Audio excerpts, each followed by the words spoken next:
great achievement there. But and Coach Larry, you were just talking about how the team's gone, and Coach Boone, you've been talking about.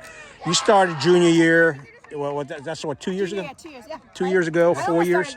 21. We were bringing her on in 20, but COVID. Yeah, the day before I got literally canceled. Now, the reason she's interested in it is because you used to play lacrosse. We know that. But you didn't play women's lacrosse, did you? No. No, okay. So how'd you get involved with this? So I played men's lacrosse, and our first year, Amanda Garrett was the original head coach at Northwood, asked me to join for defense and goalie, and it just went from there. Okay, so you're one of those crazy guys that likes to have all those balls just shot at you.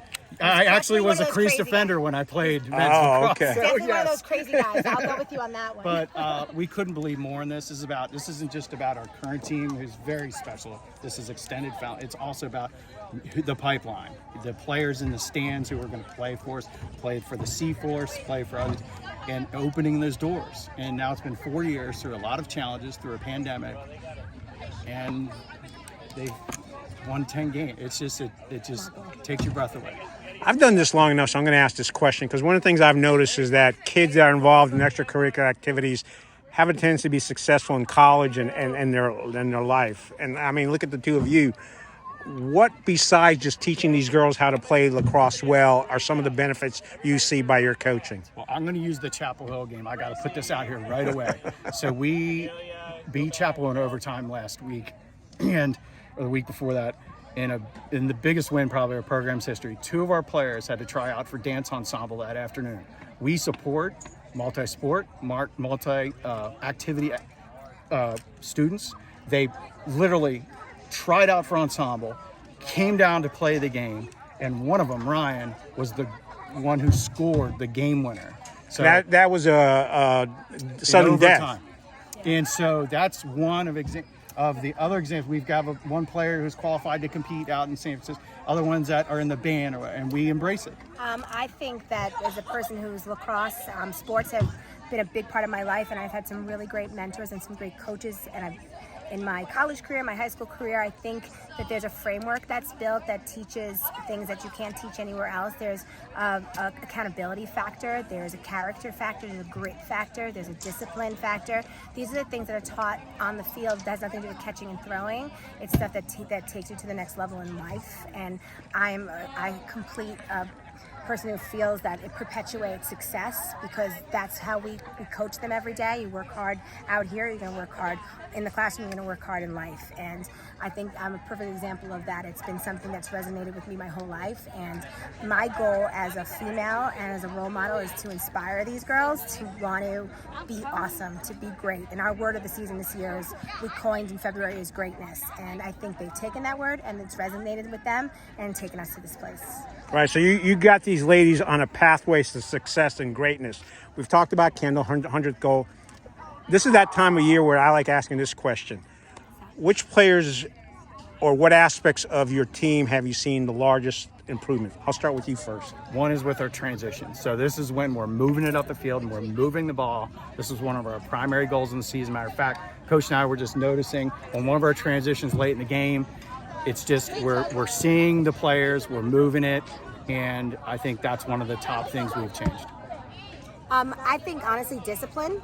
We've established that we're going to do something and we stick to our game plan. I think that's a hard thing to keep kids corralled in what we need to do to be successful.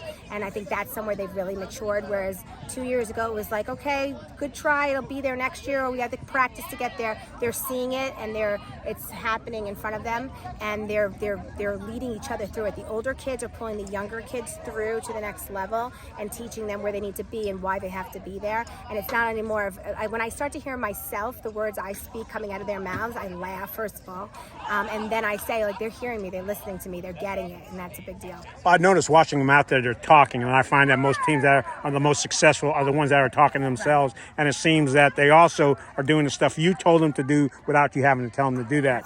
Now, you've talked about the overall team improvements, but are there any specific most improved players? Oh my God, I really stopped. Well, I'm going to go with You can go more than one. One of our juniors, Lily Blank, who's really fast rising and has put in a ton of effort, off-season travel, and we're really proud of what she's done. I think honestly our core defense has come a long way in that we explain things to them and they get it and they put it into motion. I think specifically Mia Collins, who's a junior attacker, changing a little bit of her footwork and changing a little bit of her stick work has opened doors for her, and she had a couple of eureka moments on the field. Ella Bowkey, who we threw into the line of fire as a freshman and forced her to play like attack because she can catch and throw. She's a critical person in our defensive midfield because that's where her position really should be, and she's one of our top kids that we make her mark up against some strong players. Ryan Tinnervan, who's also a kid we threw into the line of fire as a freshman, saying you got to go out there and do it, and now she has an ensemble to play with. So I think it's really been, we are the epitome of the small little rinky-dink team that has found itself, it's found a rhythm, and found each other, and there's comfort in how they play together. I know a lot of coaches don't like to talk about the next season, but just from what you told me, it sounds like you've got some juniors that have improved and are going to be part of your leadership team last year. And you've thrown in freshmen who are basically, what, baptism by fire? Oh my God, look at our goalie. She's a goalie. freshman. Oh, you goalie. I kid you not. Her first game was against She's Apex. got 9 wins. We had a win with 1 minute left to play. She had a critical game as a freshman goalkeeper.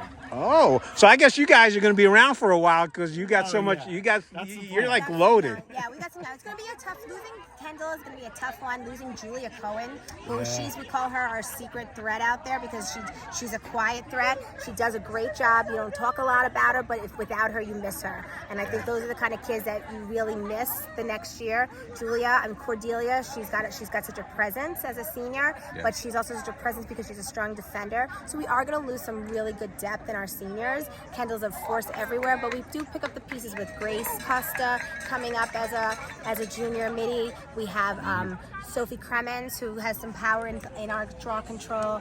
We do have Ryan and Ella and Anna. Oh my God, Anna Gillum, because her mother called her by her middle name. Anna Gillum, who's also, these are like little sophomore defenders who are only going to get stronger because they've been playing with us. We forced them to play. So that's kind of fun that we don't have to teach them. All right, personal question. Okay. What has been the biggest satisfaction for you this year? Can I answer that for him? I'm just kidding. Well, if you want, I'll come back to you if you need to think about it. Satisfaction this season? But you can't repeat the same answer she gives. I can answer this. All right.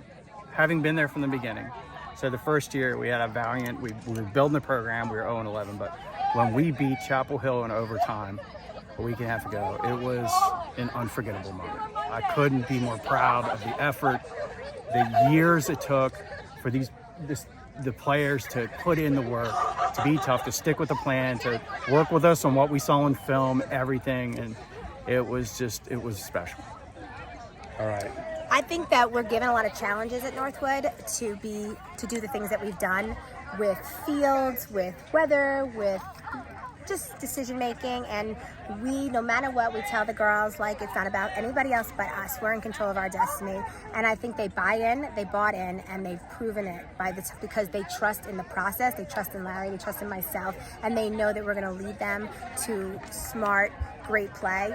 And I think that's a big step, the trusting. They trust each other, and they trust the program, and they trust where the program's going. And when you have that buy-in, you can do amazing things, like win an overtime game with Chapel Hill. Like when I called that timeout, I said to myself, I'm going to calmly explain to them how they're going to win this game. They looked at me like the way like a puppy looks at you. They were like, okay. I said, and you got this. You're going to just win it, and it's going to happen just like I said.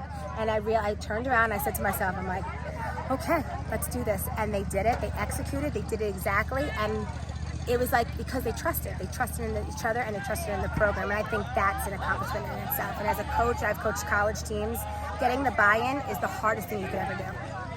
Well, Northwood parents and fans, these are your two coaches here. And Coach Katie's around here somewhere. Coach Katie. Yeah, she's over there just, she's running around in She's our mother duck.